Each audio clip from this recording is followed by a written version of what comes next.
Well, hey, everybody, and welcome to another episode of Keys to the Shop, Founder Friday edition, where we give you insights and inspiration, tools to help you thrive and grow as a coffee service professional. In this case, through the stories of people who have founded coffee shops and their stories of challenge and success and the wisdom that they've accumulated since they began their cafe. We always can learn from the stories of others. I'm really excited about today's episode. Now, before we get started, though, I just want to make you aware, first of all, that Keys to the Shop offers consulting and coaching for you and your business and your team. Lots of different ways you can interact with Keys to the Shop, where I can work with you one-on-one to help you build a great cafe, or to take what you already have built and just help you with your profitability, your systems, your processes, your quality, your culture. Lots of things we can do. So reach out, chris@keystotheshop.com. And today, our episode is sponsored by the lovely folks at Arto Brick, at Arto Brick on Instagram, and then also the Pacific Barista Series, plant-based beverages. You're going to hear more about them later in today's episode. But today I wanted to introduce you to our guests. I'm really excited for this one. We are going to be talking with Aisha Bullard, who is the founder of Original Drip and the art director for Original Drip as well. Modou, who also goes by Mad. So during her many travels, Aisha, the founder of Original Drip, discovered the beauty of Dakar in Senegal. And after traveling to nearly 40 countries around the globe, her heart fell in love with the city of Dakar. She relocated her family and life to the area, and soon remotely was working from the space that she rented in Virage. And it wasn't long before she felt compelled to open a space for the public for working and connecting. So in her quest to secure the perfect coffee beans, she discovered Rwandan coffee expert Smayah Uwajeneza. And Aisha's request for help to materialize her dream was met with Aisha's excitement. And before you knew it, there was a plan unfolding, and they created this beautiful social hub, this thing that is Original Drip. Not only a social hub, but also a hub for artists and networking, and something that is what you would imagine a coffee shop does. And it does it so naturally, but in a very unique way to the area. In connection, it's just the enchantment of connection, as Aisha likes to say, that makes Original Drip what it is. Today, we're also going to be talking with the art director, Modou, who goes by Mad. And Mad is a self-taught artist. He uses creativity as a bridge to connect and unify communities, which is perfect for something like a coffee shop like Original Drip. That's why they joined forces there to allow Original Drip to be kind of a platform. So Mad is the kind of the curator of what happens there and knows all the stuff that's going on in the city of Dakar. He has positions of responsibility also, such as art director, illustrator, director of various communications agencies. And he also has his own creative studio called Pixels Squad, and has always just been driven by a desire to inspire others through the work he does and the collaborations that he's engaged with. So in this conversation with Aisha and Mad, we're going to talk about the founding of the business of Original Drip and what it took to get it started, how it was built literally by the community. What makes the hospitality in Senegal so different? What are the historical coffee drinks? How does that inform what people order or don't order? How have they approached hospitality in the cafe and training, as well as the community and the networking and the art and everything else? So this was a long time coming. It took us a few times to try to get our technology right, but I'm so grateful for their patience in the process. We got this in this episode, and I'm so grateful because it was a great conversation. So without anything else from me, let's get to this Founder Friday with Aisha and Mad of Original Drip in Dakar, Senegal. Well, Aisha, Modou, welcome to Keys to the Shop. How are you doing? Good. How are you? Good. Doing great. I'm excited to have this conversation. We've been chatting, arranging the conversation, and I've already, just by getting to know you a little bit, learning about Original Drip and what you all are doing in Dakar in Senegal. So let's just dive right into it and start off kind of with you, Aisha, because this is your brainchild. This cafe, this thing, it's kind of a community center. There's some art involved in this as well. And how did this become a just an idea to begin with? How did this all start for you? Because I needed an office and a place to work. I know, right? Out of offices and the need to work grow coffee. And so that was just it. Yeah, I was looking for a space to work in, and where we're sitting right now is a building where I live. So this space on the first floor of the building became available. I rented it for an office, but because people are always back and forth between the US and here, I thought, why don't I build it so that people can work while they're visiting me? And one day a friend said, and you should make sure we have good coffee. And so I was like, okay, I'll make sure we have good coffee because there's not really good quality coffee in Dakar. I didn't know any better. So I said, I'll take your word for it. And I'm an entrepreneur. And so I reached out to someone on Instagram and said, hey, I'm thinking to open a specialty coffee shop in Dakar. Would you help me? She was in Kigali in Rwanda. And she said, sure. Didn't know her at all. I didn't know anything about buying coffee, roasting coffee. Like you said, just a consumer. And the rest is history. Out of that, we had Original Drip, inspired by lots of originality that I see around Senegal and around Dakar. Artisans and makers and people who are creating things that I hadn't really seen created at levels I hadn't seen created. And so that's where the name came from, original, like the origins of coffee and the origins of things, and inviting people to think about where do things come from, and then drip because in America that's how we drink a lot of our coffee, right? You put on the Mr. Coffee in the morning and you drink it all day long. But then also this a part of the culture and a part of the mystique, and I think in Senegal is this kind of swag, like drip, like swag. So my office turned into a drippy, swaggy, coffee loving kind of place. That's great. So this is it's quite an office, if any, as far as offices go, you know. And it's very cool that you kind of linked up with coffee professionals right away. I think a lot of people are kind of want to then just Google search like, oh, how hard could opening a coffee bar be? I'm just going to go download some templates. I'm going to buy a machine. I'm going to mess around in my kitchen, and then we're going to do this. But you reached out to a professional in the area already.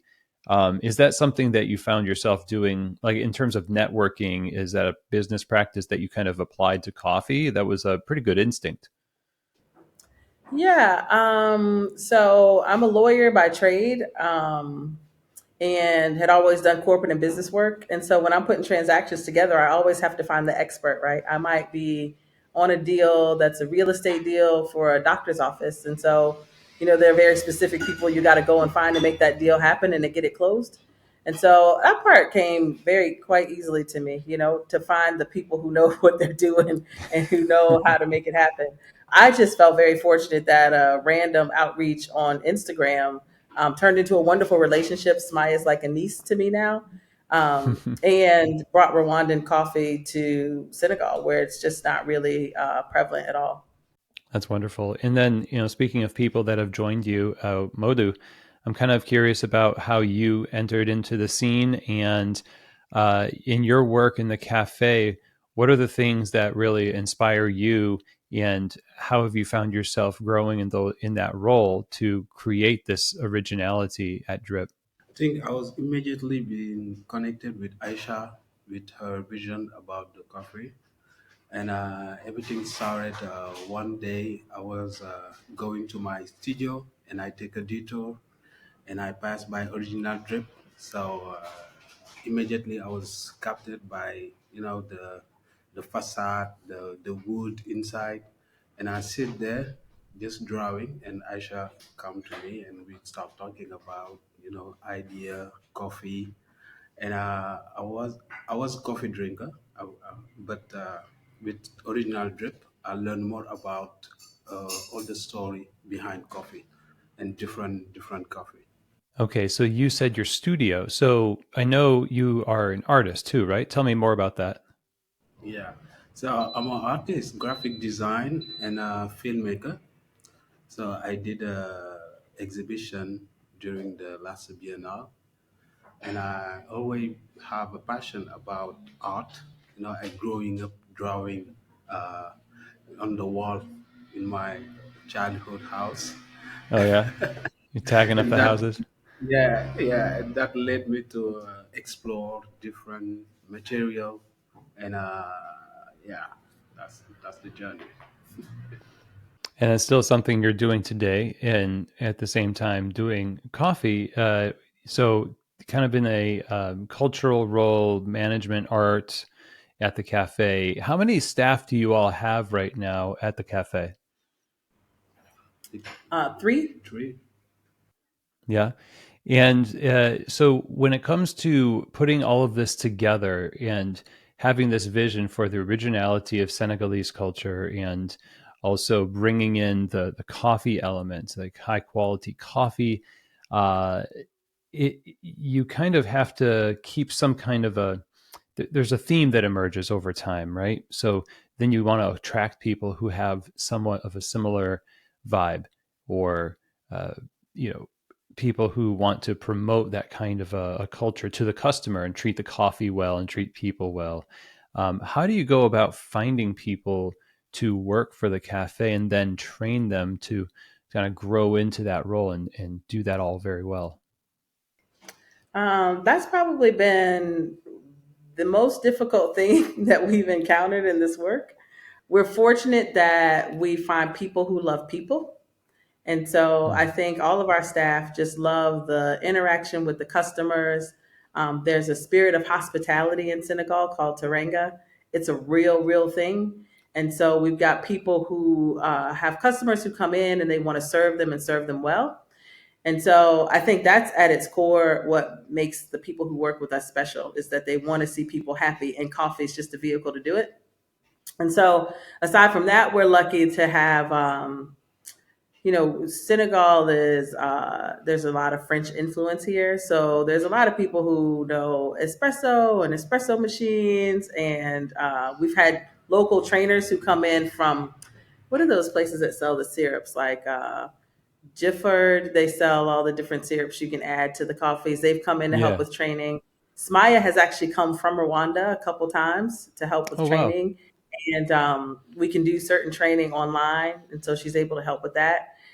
One of the things we're really hoping to launch, though, is a barista residency program where we bring Yeah. more experienced baristas from outside of Senegal here to stay with us. We have an Airbnb in the same building, so they can come and stay with us and help train people. One of the wonderful things about Smaya's story is she's really elevated her life and her family's life through coffee.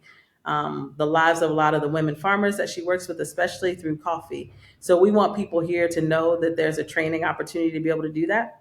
It's just, it's equal, the work is equal in complexity as to having a good cup of coffee that you brew. Right. More than a coffee shop, it's a network of professionals that are supporting one another and building kind of a movement, if you will. Definitely lots of opportunity for that kind of movement here. I can't think of, other than us, anybody that's focused on coffee in the same way. And other business owners might know that when you first start, a lot of people have a tendency, out of need, to expand the menu, right? I've seen that here where coffee shops pop up and they want to focus on coffee and they want to focus on high quality coffee. But then they start selling a lot of food, and suddenly people come more for the food, and the coffee becomes an afterthought. And so we've had to push back against that kind of thing. There is business pressure to do that, but we've been able to really try to increase awareness around coffee. There's also this thing that was different for me coming from the United States, where there's a lot of hustle and bustle, and you're grabbing coffee on the go. Um, to really get people to sit down and enjoy the coffee, that's been a big deal for me, where I have Hmm. to, um, like for example, as a part of our sustainability measure, but also because of how we want people to interact with the cup, we don't have takeaway cups. Oh, So we really want to, it's a lot of education and a lot of like sort of culture shift. around sitting and really enjoying the cup of coffee, meeting people. It's interesting that we've had some of the challenges with getting this recording going, because one of the things that happened since we last spoke with you is we had a customer who came in. She was visiting and she didn't know anybody. She wasn't necessarily having the greatest time in Senegal. She goes out on a tour and ends up falling off of an ATV. She's on the tour about 45 minutes outside of Dakar. She falls off of an ATV and thinks that she's broken a bone, and comes back to the city 45 minutes to our coffee shop. Oh, When you wow. talk about creating Okay. community and those kinds of things, she comes to our coffee shop with a broken bone, and one of our baristas accompanies her to the hospital. She's from Dublin. She's from Ireland. Knows nobody. So yeah, when we talk about how people come together for community and more than just a coffee shop, I'd say that's what we are. That's amazing. That you were the place that the hub with all the answers. You could heal my bones. Yeah, yeah. That's great. So you mentioned the hospitality, and you said Torenga, I think is what you said. And tell me more about that as it relates to here's the assumption that I have from a lot of interviews where we talk with folks who are running shops in either producing countries where there's a lot of an industrial view toward coffee, or there's a lot of instant coffee out there. And there's this hospitality that might not be so focused from on coffee, but it's somewhere else. Is that similar? The Middle Eastern countries, there's a lot of tea culture in Kenya. I know it's similar with tea. What does that hospitality look like balanced with education, so that it's not inhospitable, but it's still like expanding people's horizons? So for us, I think part of that's how we set up the coffee shop. Our brew bar just kind of pulls people in. We've got a lot of things people have never seen before because they're not really a part of the coffee scene here. So I'm looking, we've got our AeroPress, Chemex, V60, French press, siphon. People are really fascinated by the siphon. And so they want to sit and enjoy Mm. that and experience that. So you can both educate and have people be a part of an experience. Um, but there is a coffee culture here around Cafe Tuba. It is, I think, unique to Senegal, Yeah. and people enjoy it in the same way they enjoy tea. Ataya is the tea here. I'll let Modou tell you a bit more about Cafe Tuba. There's a real story around it and the traditions around Ataya Yeah. I think we for coffee tuba, like the coffee come from Ivory Coast, from Ivory Coast. but the way Senegalese people prepare it is very unique. It was introduced to Senegal by a Sufi leader. So and the coffee have been popular like since then, since there. So people prepare it like and serve it like everywhere. Is it like part of a religious ceremony or? Yeah, I'm sorry, I don't mean to take almost. over the No, questions. almost, no. Sometimes like coffee tuba can be considered as a like very spiritual thing, but sharing is something very spiritual too. So the fact preparing coffee tuba and share it to a lot of people is more important than where the coffee tuba come from. You know? Oh, okay. How do you prepare it? What are the unique components of it? I think it was I don't remember exactly, but they prepare it with rice too. Oh, rice. Rice, yeah, they prepare it with rice and some element I don't remember the exact name, It's but like a that pep. I think it's spiced. It's almost like a some spiced coffee. spice, yeah, some yeah, Like a guinea pepper is guinea part of it. There pepper, might be cloves. yeah, Yeah. clove, yeah, clove, exactly, Yeah. And then just a ground coffee. I think the ground coffee is, like you said, from Ivory Coast. yeah, But it's sold on every corner here, and you can get a small shot of it. It's probably like yeah, what, 50 cents, 50, yeah, 50 50, sefa, 50. No, no, no, 50, 50. 500. No, like the Oh, coin the cup size. cents, yeah, Yeah, yeah. exactly. Yeah. So there's a real tradition around that. You see everybody drinking it. It's absolutely accessible. Yep. Um, But there's not a lot of roasters here. Not a lot of information about growing. That where coffee comes from and Yeah. that kind of thing. But I'd imagine it's the same in a lot of American coffee shops because coffee's not really grown there, so people don't ever see it from seed to cup. Mhm. That's the interesting part with our collaboration. It's like I was already a coffee drinker, but I wasn't very educated around coffee.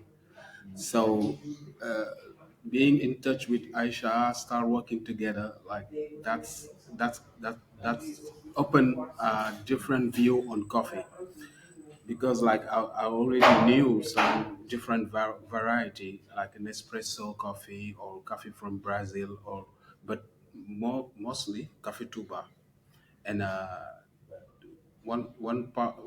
part of our mission is like educate people more around like the coffee we drink, where it come from, what we can do with, and what story behind. Hmm. So the culture of Cafe Tuba, the way you describe it in small cups, it's available all over the place. To me, it feels like a precursor to espresso if you're introducing espresso to people, or specialty drinks that have also maybe spice and flavor and that kind of thing. Have you found that maybe people are a little bit more open to a specialty coffee menu as we know it today because of that culture being there? I don't think so. I think it's about like night and day in terms of like how it's consumed and that's more like like how you go to new cities and there's street foods that you've never had before. Cafe Yeah. Tuba's on the street corners like that. Like every guy has a metal cart, and it's in. Well, but also it is sugary. Like quite often, A it's a lot, lot of sugar a in lot. it. So I guess in that regard, it may be more like people not just having coffee black, but instead having other things Mhm. added to it that make it more consumable. Honestly, I don't think I've ever seen a lot of women drinking cafe tuba. uh, yeah. Yeah, they do or no, they don't. Now you say it, I just They don't really. they don't really, yeah. Um, Yeah, in Senegal, a lot of women don't. They are not coffee drinker. they're not coffee Yeah, yeah. drinkers. I'm not coffee drinker. Yeah, I don't know if that's it. Oh, I mean, not to interesting. explore this entire concept with you, but when you see people going out to work and coming and going, I guess a lot more women are still working in the house. Mm-hmm. And cafe tuba is often sold on the street corners when people are busy going to work, and so maybe that's why you don't see Oh. it. Yeah, Yeah. but there is something very interesting too about coffee tuba. Is like we're drinking Nescafe Mm. since the like years.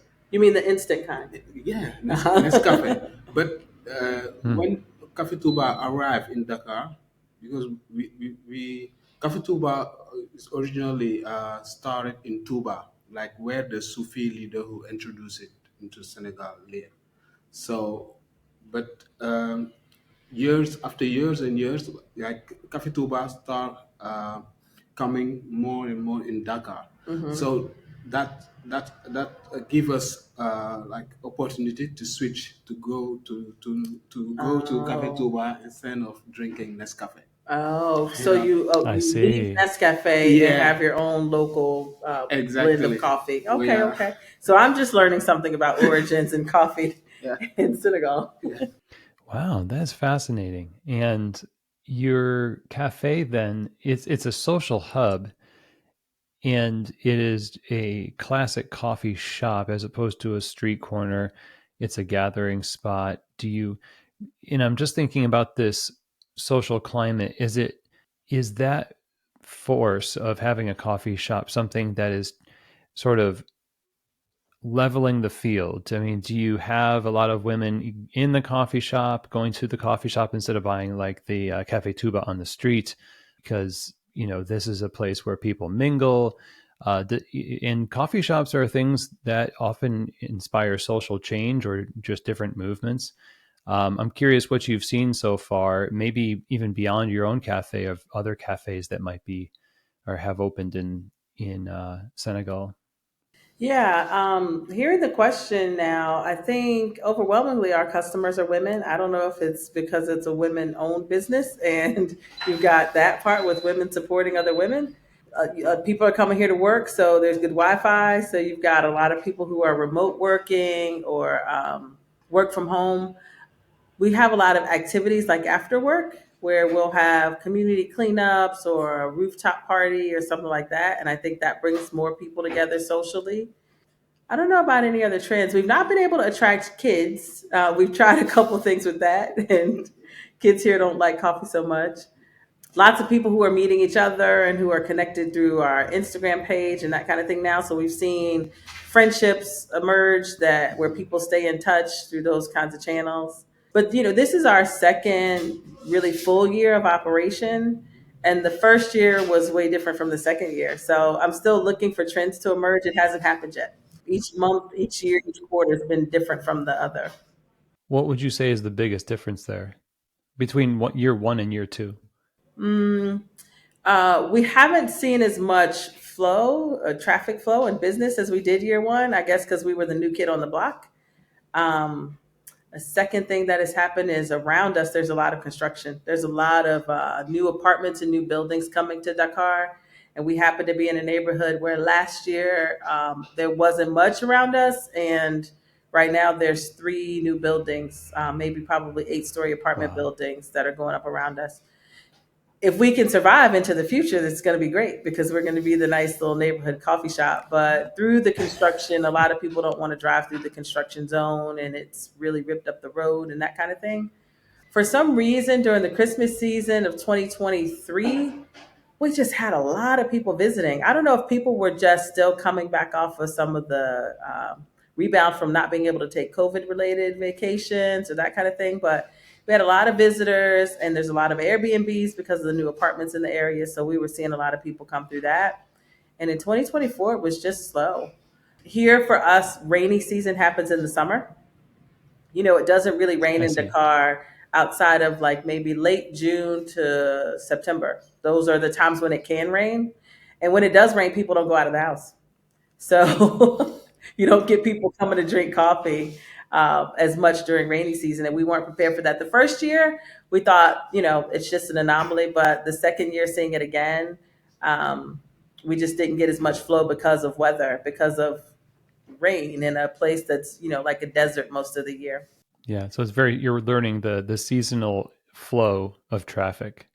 Well, hey everyone. So we're going to be right back to our episode. And first, though, I want to talk about our sponsors. We are starting with, of course, our friends at Arto Brick, at Arto Brick on Instagram, tile, hard surfaces, stonework.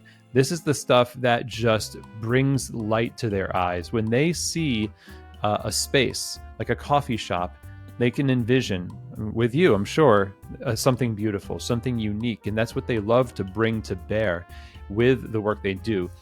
All the tiles are made in LA. It is a legacy family business. If you're interested, look up Armin, one of two sons whose father, Arto, came to America, an Armenian refugee, started this company, and it's just a great story. But that is what they want to do for you. They want to be a part of your story as well. So reach out to them at Arto Brick if you've got a project that you think can use some beautiful stonework, tile, and hard surfaces, and they can help you. So we also have our sponsor, Pacific Food Service. So Pacific is the one who makes the Barista series. You've probably seen it around. It's one of the quintessential options for plant-based beverages all over the world because it's the original and it still is the standard. So it is made for baristas. It is designed by and tested by baristas, stands up to the heat from the steaming process, great texture, great flavor, is balanced with the coffee. So pacificfoodservice.com is where you can go to learn more, get samples, and try it for yourself. If you're looking for the best plant-based beverages to serve your customers, go try out the Barista series from Pacific. So let's get right back to our episode with the founder and the director of art at Original Drip in Dakar, Senegal. And you have locals as well as people who are tourists to the area. And obviously it feels like, I'm pretty sure Dakar is the westmost city in Africa. Is that correct? Mhm. Yeah, and it's someplace where you just mentioned an Irish tourist who broke her leg. There's a lot of people just going there on vacation or to get away, but then there's locals. And when you're earlier, you mentioned how you were managing to push against the pressure to add a lot of menu items. And I was having this conversation with somebody earlier today about how you don't necessarily want to run a business where the only purpose is to stay in business, because you could do virtually anything. you know, there's a point to it. So I'm curious. I mean, is that why, or the secret to how you have pushed against that pressure to add more things in an environment where, when I hear myself say that, like there's these tourists and there's locals, there's a lot of things happening in the city, it would be like, yeah, of course, we're going to make all sorts of syrupy drinks and a huge menu to cater to a lot of different people. What makes it easiest for you to say no to that? It's really because the idea, once it really caught on after I knew it wasn't going to be my office alone, was to educate people around coffee and to really bring coffee and the origins of coffee to the forefront of people's minds. We have a limited menu and it's amazing food, but we just don't want to lose that. Um, Smayah, having been the first person that I met in coffee, and her level of expertise, and again, when I saw how it changed her life and the lives of the people she touched, and her passion about it, I just felt like I needed to help carry the mantle on that, and just keep coffee as the main thing. There's other things that we, I think, can use to generate revenue, especially with the artisans that we work with. And so, featuring artists and artisan made goods, like our cups, for example, that we make are locally, that we use, are locally made. If you could see everything around here, you can see a bit of this photo, this painting back here. There's Mm-hmm. art everywhere. Everything in here was locally made, and we can help sell it. So if somebody sees a pillow, if somebody sees a chair, one of the chairs that was locally made by a carpenter. So I guess I should say, we're willing to sell more than just coffee, but it still has to be something that's focused on artisans and origins and African made. Artisans and origins. Gosh, that could be a coffee shop, just that. That's really cool. In the artistic element of it, being a sort of being a concierge for what people can interact with in the area, I'm sure that you are able to point your customers in the direction of a lot of different events, or gallery showings and music and things like that. Is that a big part of what you do in hospitality? Is help people enjoy their time when they're there in your city? Yeah, and even when they get broken bones, Modu's the man about town. I'm so happy that he connected with us in the cafe because he's connected to everything. Yeah, yeah. I think like our community grow day by day, and by something we call in French bouche à oreille. Like wherever we go, we talk about original drip. Yeah, we Boosh. introduce it bouche à oreille. Okay. Okay. So we talk about original drip everywhere, like during exhibition. Dakar is like bringing a lot of people who come from everywhere around the world. So they were very happy to found a space like this, and also we are open to collaborate with them if they have a specific project, like it can be like painting or fabric, and on top of that, like create the link, grow the community, talk about our expertise. Sometimes I need a lawyer. I ask Aisha, So I think that's a wonderful thing to be here to since we met, we can go like on our own direction. Yeah. We try to catch up every time and talk about like you said earlier, the we can sell like 100 cup of coffee a day, so we have to figure out what value we can add to that.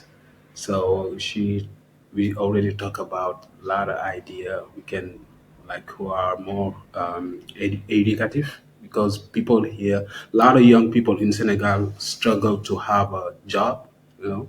So coffee, but they never mind like being a barista, becoming Yeah. a barista. Wow. It's so new for them. Hmm. They can prepare coffee like coffee tuba or selling having a small business, but being a barista, yeah, it's something we want to inspire them Yeah. to maybe become. Yeah. So you can see opening up the possibilities and showcasing the possibilities to other people. So it's not just showing art or showing coffee, it's showing possibilities for careers, and generationally you hope to make a difference. Like even if they don't go into coffee, there may have been a stepping stone to something else, a professional development step that may not have been able to be taken unless they took a barista class or something, and what however you do your develop your programs for education. Now, looking into how your baristas are kind of representing the brand to the public, and they are giving this hospitality, they also get to hear the responses from people receiving the hospitality. And you're there all the time as well, so I'm kind of curious what the reflection back to you is. I'm sure you experience this, Modou, when if you're doing a show with your art, you're kind of watching people look at your art and wondering what they're thinking. With coffee, I'm sure it is the same. So, what have you heard? What's the response been in the last 2 years that really encourages you? So every person who work here have their own journey and their own story. So they talk with people, they exchange about their experience on the coffee or their life before the coffee. So I think that, and they have different personality. We have Israel, who call himself love, who are very open to talk with people, and Zara, she's so charming. Saliu, calm, and I think that's when people get in touch with that, they can be inspired to become barista or to come more in this space. And yeah. Yeah, I know that the team gets really excited when people leave us good Google reviews. Hmm. So we've got people are always looking out for those. Um, I think that we get a lot of people who say I don't like coffee, and we get to be their first time trying coffee and trying coffee black. And I think it's always really rewarding to hear people say, "Oh, this is good." Like they were expecting a really awful experience, or Yeah. like if they've had cafe tuba before with the strong spice in it, they're not looking for just black coffee to taste like ours tastes. We've really focused on Rwandan coffee only, so that as we're talking more about origins of coffee, we can just kind of have single origin. We have a few others that people can test, and we hope to be able to do tastings and that kind of thing. But for right now, I think they love when they hear people enjoy the coffee. Another thing that we get typically is about the space. We had an architect from America who designed this space initially when I had the idea for it. And he's an American architect with no idea what the building materials are over here or the capabilities. And so we had quite a time working with local artisans and local construction people, getting through the concrete and the ways that we built here. There was no drywall where you could just put a recessed light in or something like that, and a space already built. And then even with furniture, in the US, you can go, if you're like on a budget like we were, you can go to IKEA, Restaurant Depot, something like that, buy what Yeah. you need. But here we are fortunate to have such talented local artisans that everything in here was made. So some of it's like, the American architect has envisioned an arch. And I'm like, how are we going to get this arch? So one day I'm driving down the street and I see a bamboo carpenter who's like burning the bamboo and turning it. I pull over, I'm like, aha, there's our arch. And so I think that's a piece of feedback that the team gets often too, is just about the space and how, it's just this nice balance between a familiar Western cafe, but blending obviously local elements and featuring those artisans who made them. I think that's a good piece of feedback that people always hear. Yeah, I'm trying to think about the feedback that might be based around some other things that people expect, like you described the sugary drinks that you can usually get somewhere. We don't. Some of those things we just don't have or aren't able to source some of those ingredients here, like whipped cream, for example, is incredibly expensive and would make the drink way more expensive. And so we don't have a lot of that. And so sometimes you might get met with expectations that are just like, well, you're a coffee shop. Why don't you have these things I'm familiar with? And so that's not so good when people get that kind of feedback. Yeah, I imagine. And then hopefully people are aware enough that they're outside of the place where they normally are and they can be a little adventurous in the process. I love the idea that you were going down the street and then engaged somebody for the arch that you just found and said, we're going to do this because this is our vision, is a very making decisions, I guess, to work with this person or bring this person in and build this building and start this company. There are a lot of decisions to be made when you're an entrepreneur, and everything that you look back and see that you've built comes from thousands of decisions you probably couldn't even recall until this point. How important is it for you to, I mean, I know you have to sit with a consideration for a little bit of time, but would you say that it's easier for you to make decisions than the average person to say, like, well, we already know what we want, this looks like what we need, we're going to bring this in, versus somebody who just kind of sits there and says, oh, I don't know, I need to compare it to 6 different things, and then they kind of never make the decision? Yeah, yes. That is a part of my personality. I think in my training as a lawyer, it's one of the things that drew me to transactions was just the ability to line tasks up and knock them out. And so having had that vision and that plan, I knew how to execute on it. One of the things that I found is different here versus the businesses that I own and have started in the United States is I find a more of a willingness to help. And so when you hit a stumbling block or, you know, might have a little bit of a delay on a decision, I feel like help is just given more freely. It might be a part of the culture of Teranga and the way that people practice the religion here. But I never encountered somebody who said, I see what you want to do, but I won't help you. And frequently, it's not that thing that's like, how much are you going to pay me before I share the idea or before I collaborate or before I come and even see what the problem is. Yeah. When you have issues like that at home, you might have a plumbing problem and you can't even get the plumber to come out without $100 like destination journey fee or something like that. And so that made it a lot easier, just having that spirit of helpfulness where when you hit a stumbling block in the execution, somebody's willing to help. Like if, for example, where we do have these arches, the arch worked out, but the cover didn't. And it was the people who came to deliver it who told me it didn't, right? Like I didn't have to go and hire somebody new to help with that piece. Everybody here, even like when you got to bring in the heavy espresso machine, there's a guy outside that's going to say, I'll carry that for you. You don't have to go and, yeah. It's just a beautiful thing. It's a beautiful place to have started this first original drip. We hope to expand in the future to other places, but having had this experience has just been wonderful here in this culture. That's wonderful. My question here as we wrap up our conversation is really to get your advice to others who are in that journey themselves. I mean, it can be scary. It feels like you have to have all the answers right away. And people will make decisions just to get the decision made, not because it's the right decision, but and then might regret it.